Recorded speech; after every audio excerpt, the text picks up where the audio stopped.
Para alamin kung ano ang magiging kapalaran natin ngayong araw, ay alamin na natin yan sa hatid na prediksyon ni Master Hans Kua dito lang sa Hansabe. Rise and shine mga ka-RSP! Sama-sama natin muli ang ngayong araw na abangan ang gabay, patnubay, palalaat, prediksyon ni Master Hans Kua ngayong Happy Friday, October 18, 2024.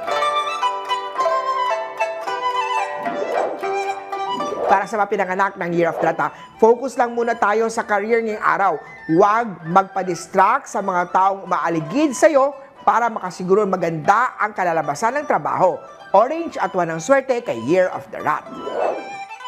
Kay Ox naman tayo, love is in the air ngayong araw. Mas swerte ang matatanggap na suporta mula sa minamahal. Green at 4 ang swerte kay Year of the Ox. Kay Tiger naman tayo, ingat-ingat lang po at umiwas muna tayo sa paggawa o pagtanggap ng investment o mga kontrata ngayong araw. Posibleng ma-scam dyan. Gray at 7 ang swerte kay Year of the Tiger. Kay Rabbit naman tayo, avoid muna natin ang pagmimix ng work at social activities natin. Baka magkaroon tayo ng misunderstanding sa ibang tao. Yellow at 4 ang swerte kay Year of the Rabbit. Kay Drago naman tayo, chill ka lang sa mga lovers ngayong araw ha. Walang problema nga harapin at peaceful ang ilang love stars. Green at 2 ang swerte kay Year of the Dragon. Kay Snake naman ha, napakagandang araw to para mag-ipon, mag-invest para sa mga equipment tulad ng computer para makatulong sa iyong work o trabaho. Purple at 7 ang swerte kay Year of the Snake. Ito naman sa mga Year of the Horsey, stay positive at maging extra ganda and extra pogi ngayong araw na to. Hindi magiging problema ang pag-attract ng right person kung puro positive thoughts lang. Silver at 3 ang swerte kay Year of the Horsey. Kay Goat naman tayo, walang susukuan ng trabaho kahit mahirap na. Good timing ang susi para sa success at hindi pa panahon para lumipat ng bagong work. Red at 6 ang swerte kay Year of the Goat.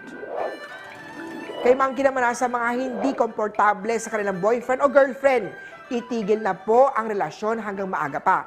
Maging alerto sa mga red flags. Gold at 8 ang swerte kay Year of the Monkey. Kay Rooster naman tayo, matutong ipaghiwalay ang trabaho at love life. Maghanap na lang kayo ng minamahal pag uwian na. Brown at 4 ang swerte kay Year of the Rooster. Kay Dog naman tayo, huwag nating kalimutan na ang mag-date paminsan-minsan para mas lalong tumibay ang relasyon nyo. Orange at 1 ang swerte kay Year of the Doggy. Kay Year of the Pig naman tayo, ang susi sa pagiging successful sa buhay ay pagiging responsible. Huwag masyadong gumastos sa mga bagay na hindi importante. White at 7 ang swerte kay Year of the Piggy. Muli po, ito po yung mga gabay, patnubay, palalaat, prediksyon lamang ni Master Hans Kua. Nasa inyong mga kamay, nasa lalay, ang inyong tagumpay. Kaya naman always be positive at i-claim ang mga swerte, mga ka-RSP, mga swerte umaga sa inyong lahat.